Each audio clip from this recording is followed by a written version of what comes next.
कहानी कुलभाटा की चुड़ैल।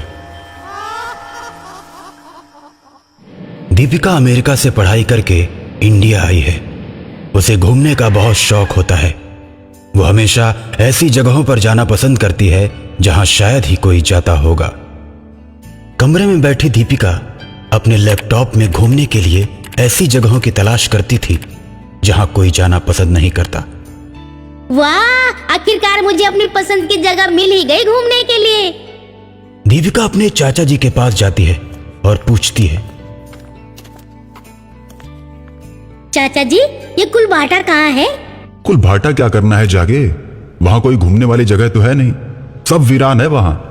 नहीं चाचा जी, मैंने पढ़ा है, उसका इतिहास बहुत पुराना है, जब ऋषि मुनि हुआ करते थे। हाँ, ऐसा ही कुछ समझो। प्लीज चाचा जी बताइए ना, क्या है इसकी कहानी? दीपिका के बार बार पूछने पर चाचा जी उसे कुलभाटा की 1000 साल पहले की कहानी बताते हैं।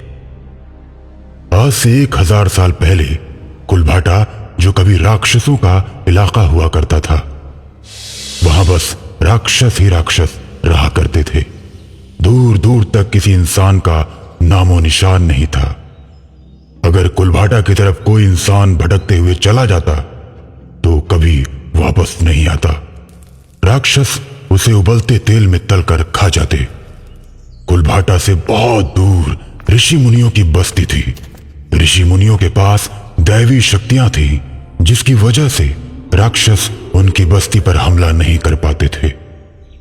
एक बार ऋषि मुनियों की टोली गंगा नहाने के लिए जा रही थी। जब चलते चलते रात हो गई, तब सभी मुनियों ने वहीं रात बिताने का मन बना लिया और सुबह जल्दी उठकर सभी लोग काशी की तरफ चल पड़ते हैं। लेकिन उनमें से एक बाल मुनि, जिनकी उम्र 15 साल थी, वो सुबह अंधेरा होने की वजह से रास्ता भटक जाते हैं। तब तक ऋषि मुनियों की टोली बहुत दूर निकल चुकी होती है। अब बाल मुनि अकेले ही चलने लगते हैं और रास्ता भटक जाते हैं। वो रास्ता कुलभाटा की ओर जा रहा था। बाल मुनि अपने ऊपर आने वाली भयंकर विपत्ति से अनजान लगातार आगे बढ़ते रहते हैं और थोड़ी ही देर के बाद राक्षसों के इलाके में पहुंच जाते हैं। राक्षस उन्हें चारों ओर से घेर लेते हैं और पकड़कर बांध देते हैं।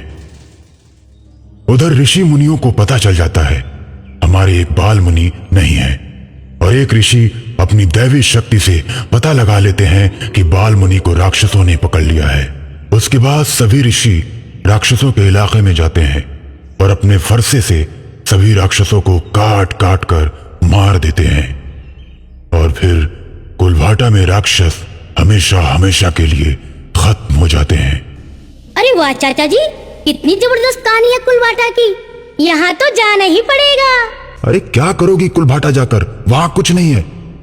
नहीं चाचा जी, वहाँ जाकर मैं देखूंगी जहाँ 1000 साल पहले राक्षस रहते थे, वहाँ कैसा लगता होगा। दीपिका के न मानने पर पूरा परिवार कार से कुलभाटा के लिए निकल पड़ता है।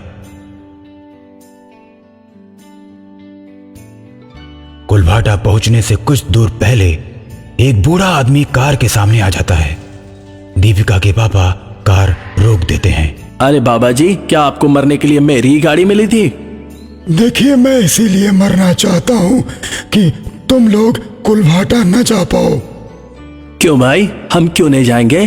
कुलभाटा जाने के पैसे लोगे क्या? नहीं साहब, पैसे क्यों लूंगा? मैं तो बस इतना कहूंगा कि मत जाइए। कामिनी जाग चुकी है, 1000 साल के बाद वापस आ चुकी है। इतना कहकर बूढ़ा आदमी चला जाता है। फिर दीपिका अपने चाचा से कहती है, चाचा जी, ये लोग डरा कर पैसा कमाते हैं, चलो आगे बढ़ते हैं।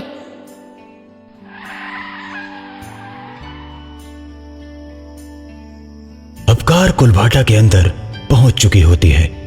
तभी धूल से भरी एक तेज हवा आती है और कार को धूल से भर देती है।